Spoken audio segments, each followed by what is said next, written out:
Come in. The key is in the door.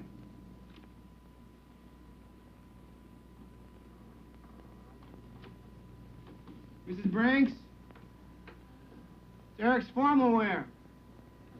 I brought the dress. Just a moment.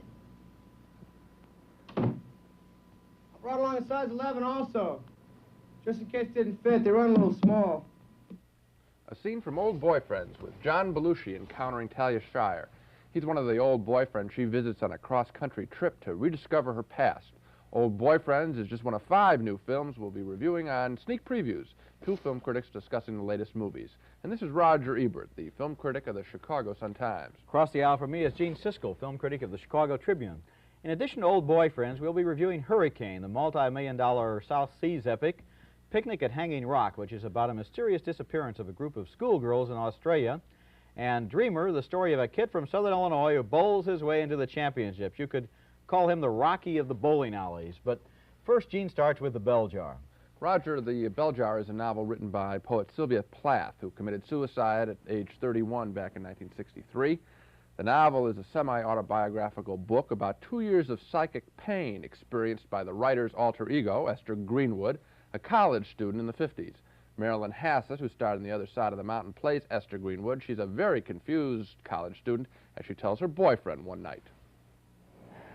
Remember the night we drove back from the Harvard game? And you asked me if I wanted to live in the city or in the country. And I said both. But I wanted to live in both places at once. And you laughed. And you said that anybody that felt like that had to be a true neurotic. Well, you're right. And I'll always be torn between 2 things, like living in the country or the city. Being a poet or a housewife. I know that. I'm neurotic as hell. And it fragments me. And scatters me all over the place.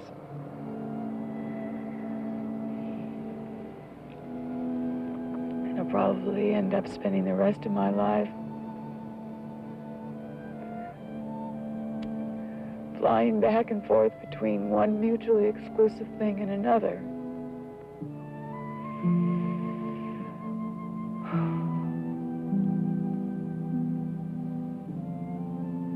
Let me fly with you then.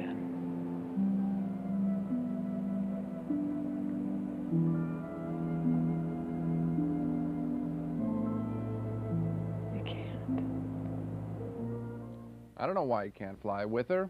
It's a sad scene maybe, but it doesn't make much sense at all. She's just mouthing words there when she tells her boyfriend about wanting to be both a poet and a housewife.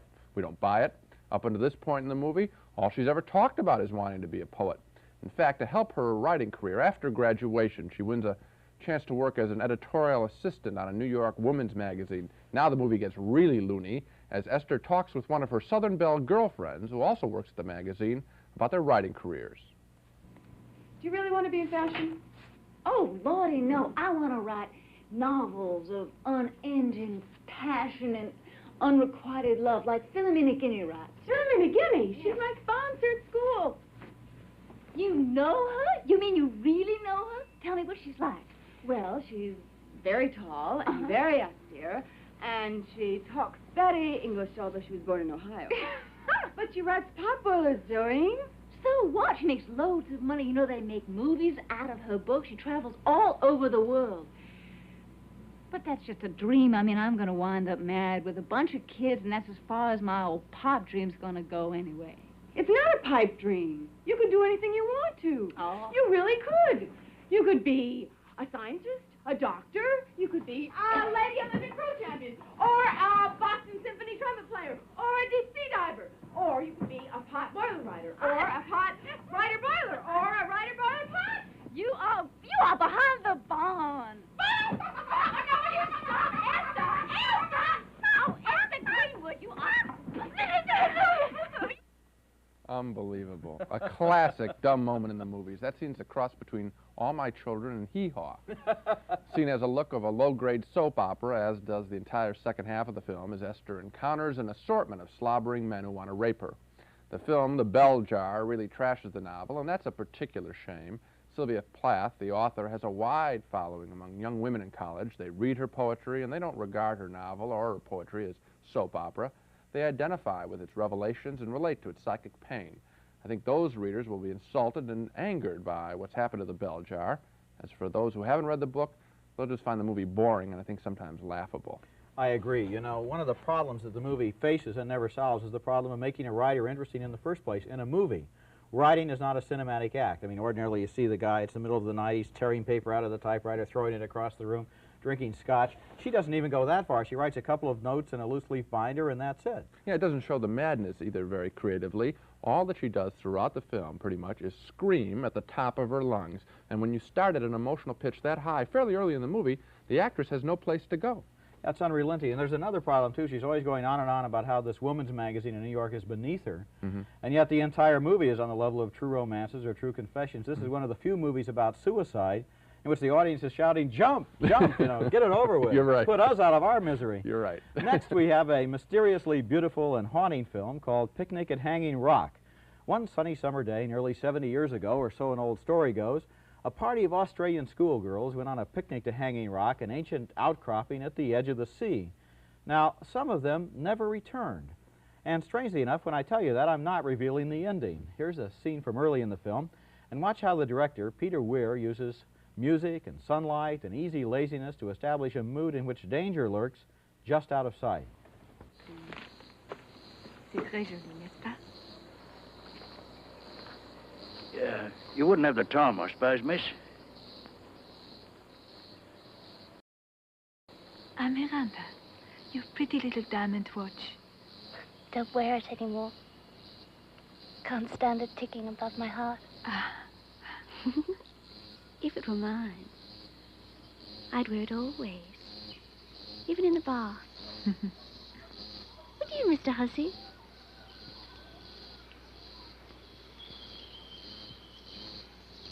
Stopped at 12.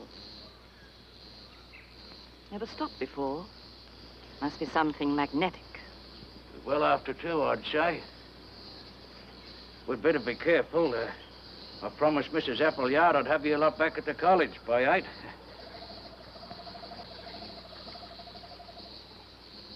Except for those people down there, we might be the only living creatures in the whole world.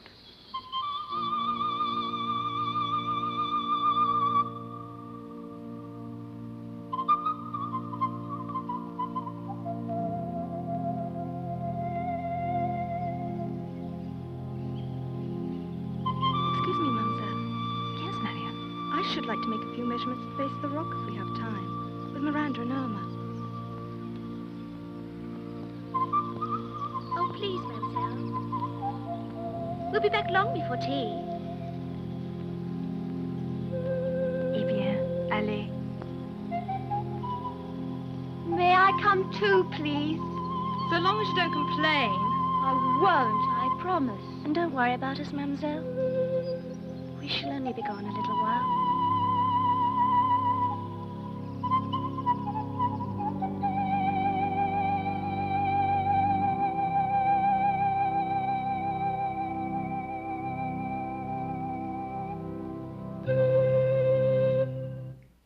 The clothes and manners there are really incongruous in that savage landscape, which is one of the ways that the movie makes its point. The girls wander off to explore Hanging Rock, and then the rest is silence.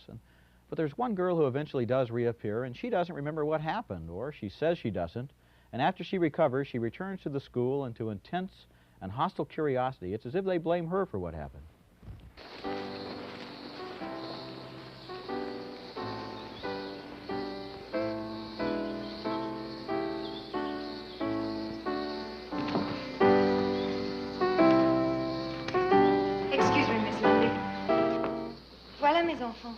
see who we have with us today? Our dear Irma is with us but for a few hours. She is leaving soon to join her parents in Europe. Alors, mes enfants, for 10 minutes, you may talk as you choose. If you approve, Miss Lumley?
They're really attacking their own secret fears. They don't know what happened up on Hanging Rock, but they have some very disturbing suspicions. And Picnic at Hanging Rock obviously isn't a conventional thriller. There's no violence, there are no big scenes of the girls in danger, but the movie is uncanny in the way it suggests that the most unspeakable terrors lurk just around the next turn. The whole movie is filled with an unexplained supernatural menace. It's an unusual film. It's an odd film, and in its approach to the thriller, it's almost disturbingly original. I really got caught up in it, and I liked it. What do you mean it's disturbingly original in its approach to the thriller? Well, I think, well, a good question, I suppose. The thriller ordinarily has a denouement. Something happens at the end to explain everything. Mm-hmm. The most disturbing thing about this film is that this catastrophe takes place, the girls disappear, and nothing is explained. They just go into the void and they're gone. And that's the very point where I disagree with you about this picture. I admire its skill. It is a beautiful film. It's an intriguing subject. I'm really wondering what happened. And yet we don't get that payoff, and that frustrated me. I felt for about an hour that we get little clues, something might happen, nothing's delivered. That's what I love, the fact that you think something's going to happen and nothing does. These are people who are down in a landscape where they don't belong. They're kind of civilized British immigrants, let's say, or the children of immigrants. They're in this savage, ancient landscape. They don't belong there. They disappear. If there were an explanation, they fell into the river or the sea and drowned, they were bitten to death by flies, anything like that would be disappointing. Well, the question is even better when it's not answered. Yeah, but I don't think so. The answers that you give, I think, are rather trivial, and you probably aren't serious about them. They're certainly trivial compared to the rest of the film. Okay. We expect something significant. For me, it's like if you get a beautifully, expensively wrapped gift, and you're all intrigued by the paper, the first hour of the picture, let's say, you open it up, there's nothing there. That's frustrating. I can't think of anything I would rather have inside that gift than the great silence and the great feeling of mystery that this film leaves. I don't want anything to be there. I like the way the film ends. Okay, well, I will say this about the film. I think of all the 5 pictures that we have on the show, this is the best one. Okay. And now to change the subject completely, I don't know if you know this, but you happen to be sitting across the aisle from a guy who likes to go bowling. That really is changing the subject, as a matter of fact. Well, the only reason I mention that is to say that as a 165 average bowler, which is nothing special, I was really looking forward to our next film, Dreamer, which turns out to be yet another adaptation of the Rocky story. This time it's a rag-to-riches bowler who wants to become a national champion, both for himself and his old-timer coach. Tim Matheson from the movie Animal House is the bowler. Here he is at his first major tournament.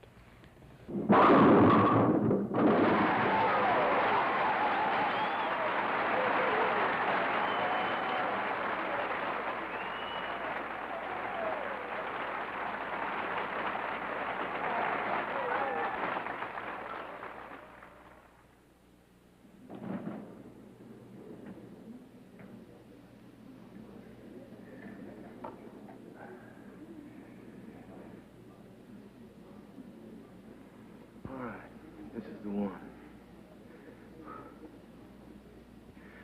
Just keep it slow.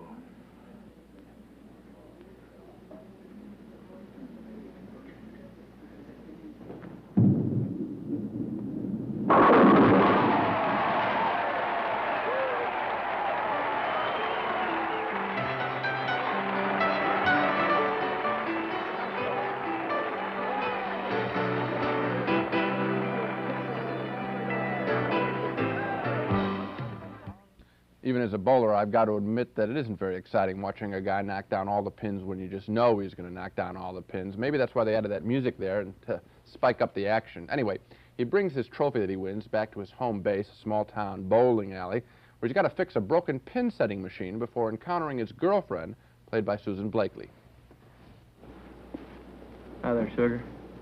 I got something for you. Oh, yeah? How come you didn't come by and show me your new car? Now, Karen Lee, don't start that way, okay? You don't get it, do you, Dreamer? It's the principle of the thing that I'm talking about. That you're first. Yeah, right. Instead of bowling, Harry and bowling.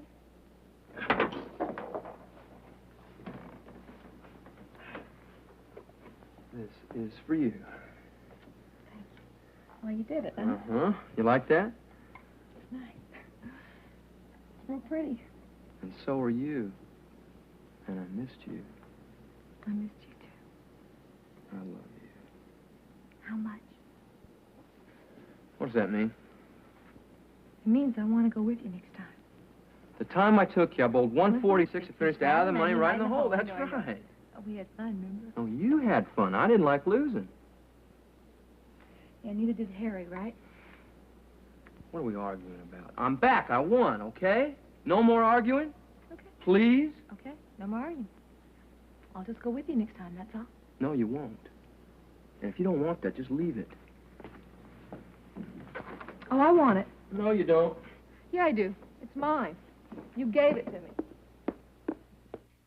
Movie makers really lay it on thick when they give us characters from small towns, you know. Watching Hollywood films, you'd think everyone from the South or a small town had a lobotomy at birth.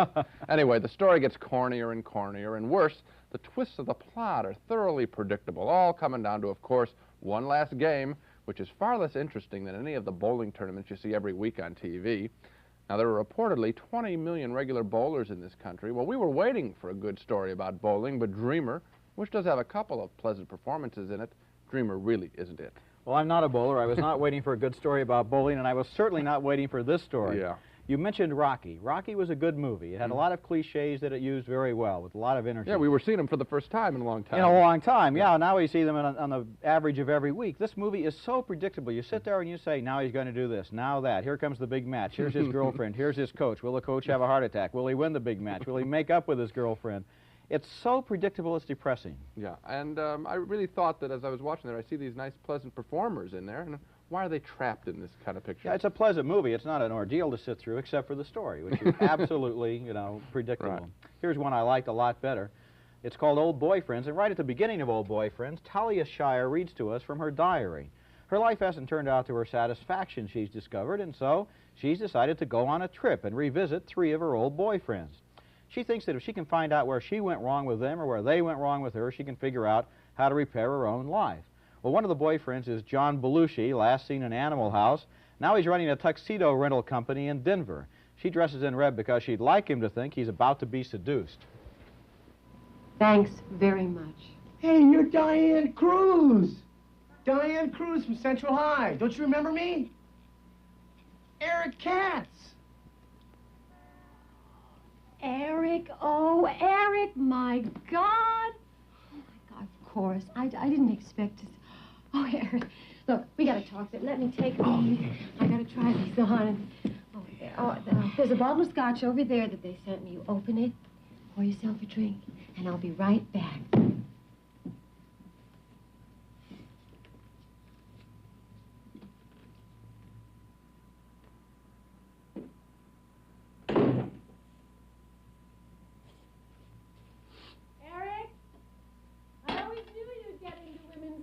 But I think this is ridiculous. Yeah, well, me and the boys are playing a lot of high school proms, you know. You remember my band, don't you?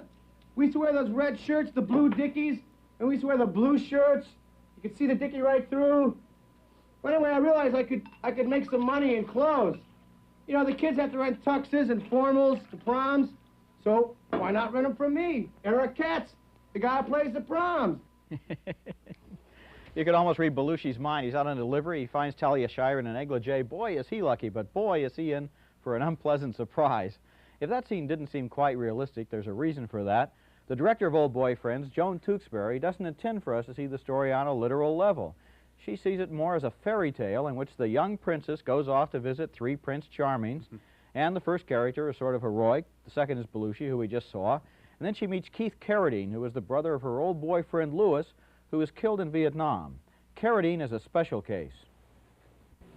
I had quite a crush on Louis. I guess everybody did. They made a big deal out of it when they brought his body back. They had a parade and made speeches. What do you do? Did you join the service, too? No. I was exempted by the sole surviving son provision.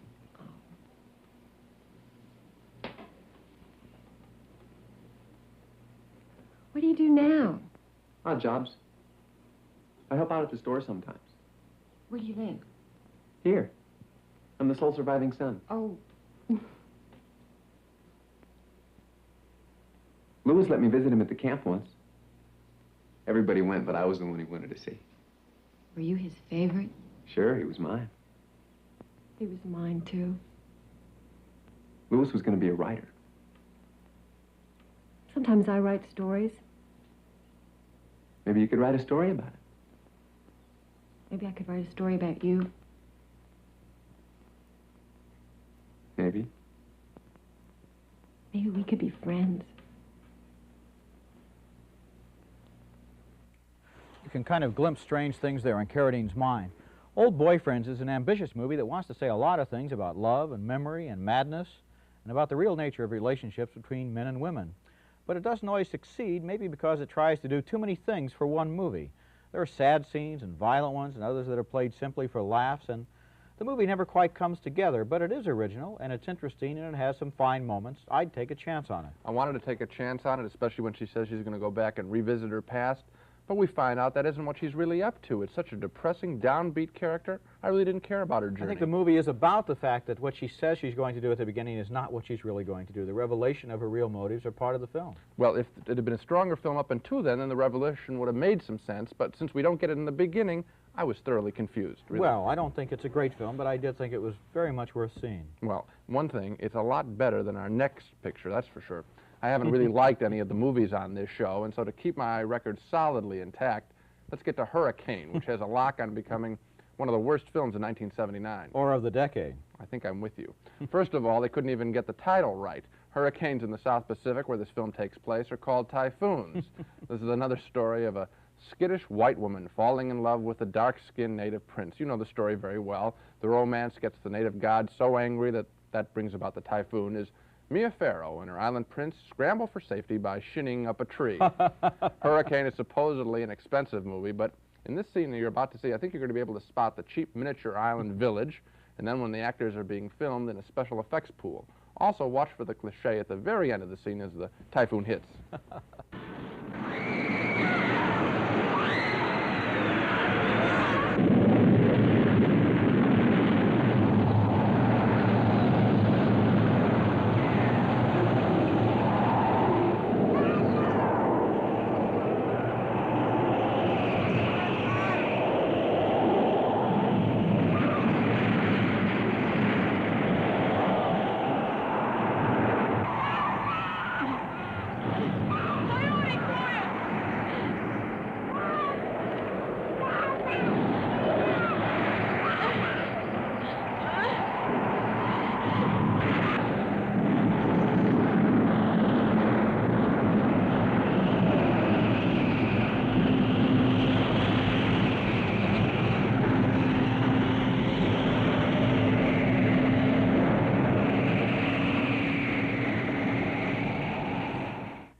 Oh, brother.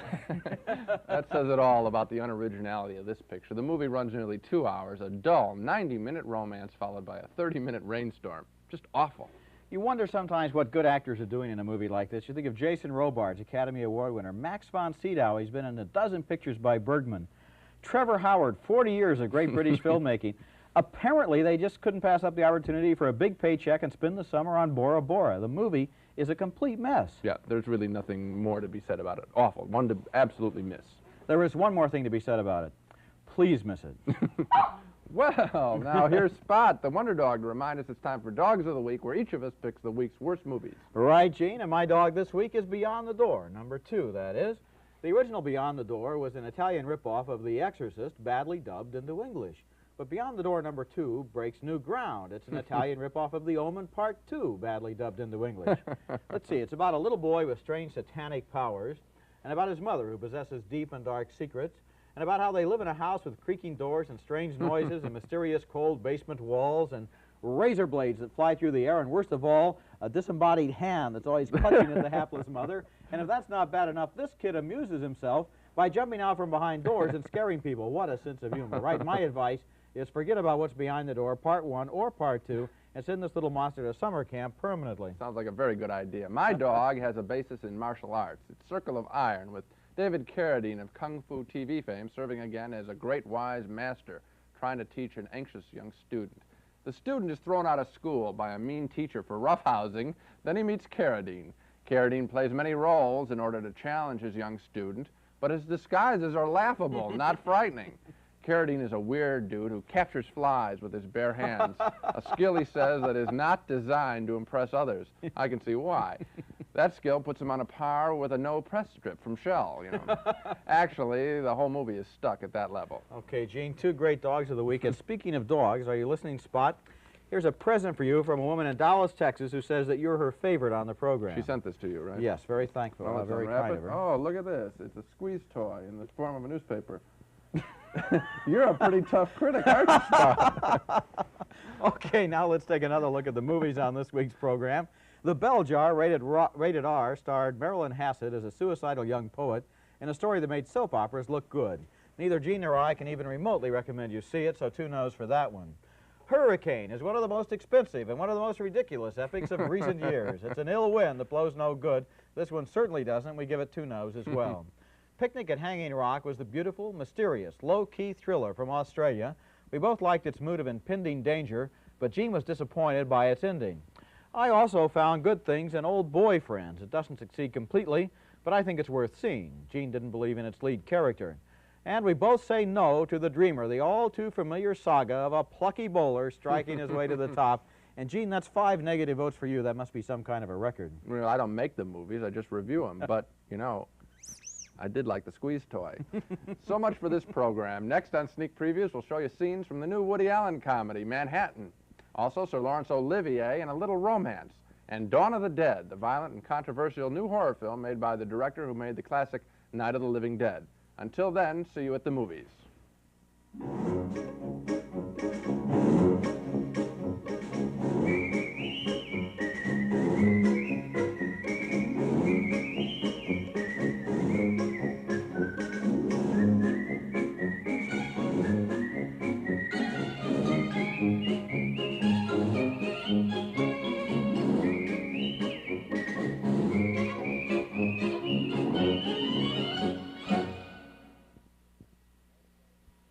Funding for this program is provided by this station and by other public television stations.